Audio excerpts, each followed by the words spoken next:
Bienvenue dans cette nouvelle vidéo.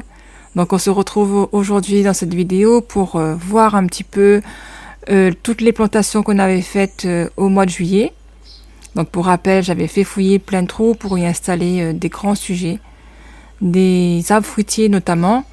Et donc là, au mois d'octobre, 3 mois se sont écoulés et on va aller voir ce que ces plantes sont devenues. Allez, c'est parti.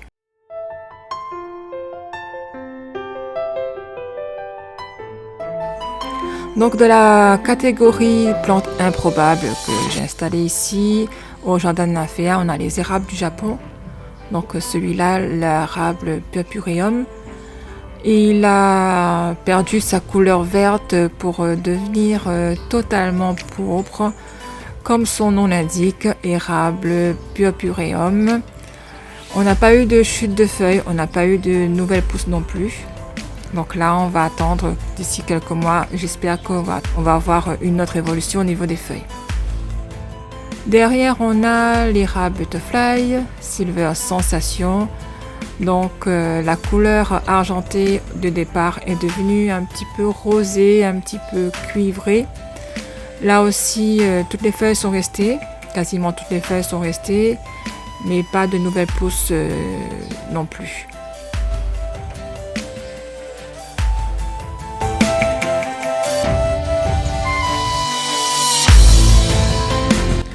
Le noisetier à côté a perdu toutes ses feuilles par contre lui. Et là on a l'impression qu'il est un petit peu resté figé dans le temps, n'a pas bougé.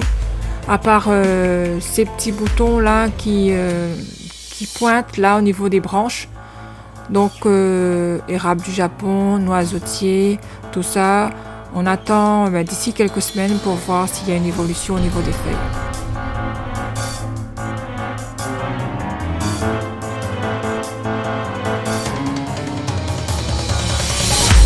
J'ai taillé le bout de la tige, ce qui a provoqué une ramification.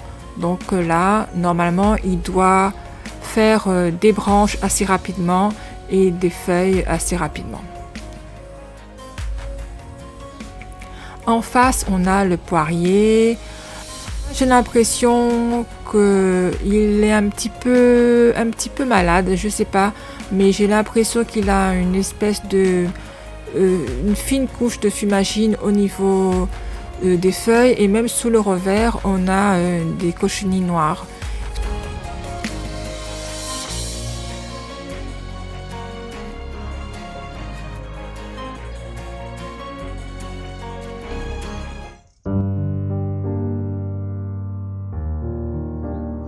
Donc là on va aller voir du côté des agrumes nouvellement plantés. Donc pour moi c'est une bonne nouvelle. Pour tous les agrumes qu'on a plantés ici, tous se sont bien installés. On a l'apparition sur beaucoup d'entre eux de nouvelles petites pousses, mais surtout l'apparition de fleurs. Sur certains, énormément de fleurs.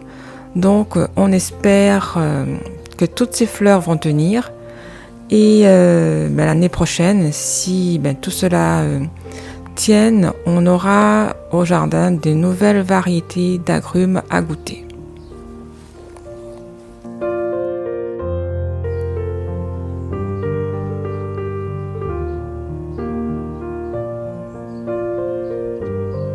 Donc c'est une saison qui s'annonce prometteuse pour 2024 en ce qui concerne les agrumes.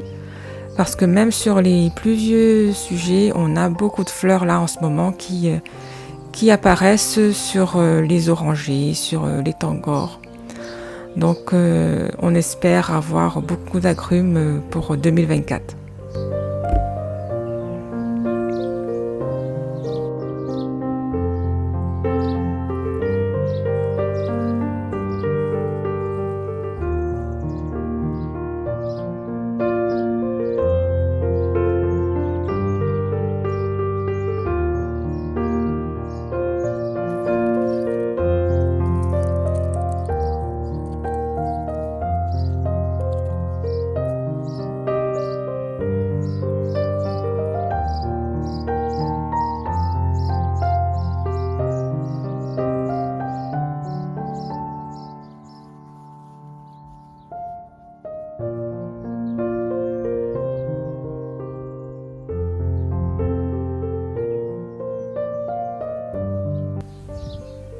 Là, quand j'ai un petit peu de temps, je me consacre à la confection d'accessoires pour le jardin, des petites structures pour faire grimper les plantes grimpantes. Et là, c'est mon deuxième carré potager que je crée. Pour ce deuxième carré, c'est allé un peu plus vite que pour la première fois. Je n'ai pas eu besoin de faire un assemblage de planches pour avoir de la hauteur. Donc là, j'ai choisi une planche suffisamment large. Et donc, je l'ai installée au jardin, pas trop loin du premier. Je l'ai posé directement sur l'herbe. J'ai mis ensuite du carton dans le fond. Et j'ai déversé 2 gros sacs de paillage. Tout ça pour asphyxier toute l'herbe au-dessous. Et ensuite, j'ai mis un petit peu de terre de jardin mélangée avec du fumier de volaille et du compost. Et là, je vais laisser ça comme ça. Et on va revenir pour rajouter de la terre et installer des nouvelles plantes.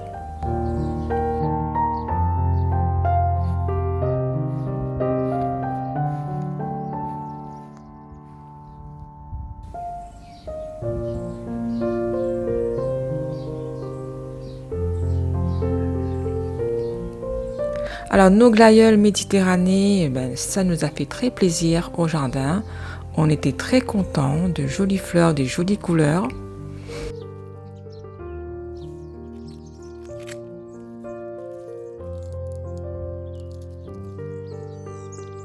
Les glaïeuls sont des fleurs à couper par excellence.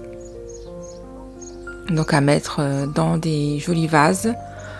Au jardin, elles se dressent majestueusement, mais il faut les tutorer ou les caler au fond d'un massif car les hampes florales sont longues et elles se plient assez facilement sous l'effet du vent et même les fleurs s'abîment avec la pluie. Donc là, je vais les couper pour les mettre en vase. Ce que je fais, c'est que je coupe juste la hampe florale, je ne vais pas arracher le bulbe. Il ne faut surtout pas arracher le bulbe. Il faut les laisser en place le temps que les feuilles se dessèchent complètement. Et de cette façon, le bulbe va se reconstituer en réserve. Et donc, on aura une floraison pour l'année prochaine d'assurer. Donc là, je vais les laisser en place jusqu'à l'année prochaine.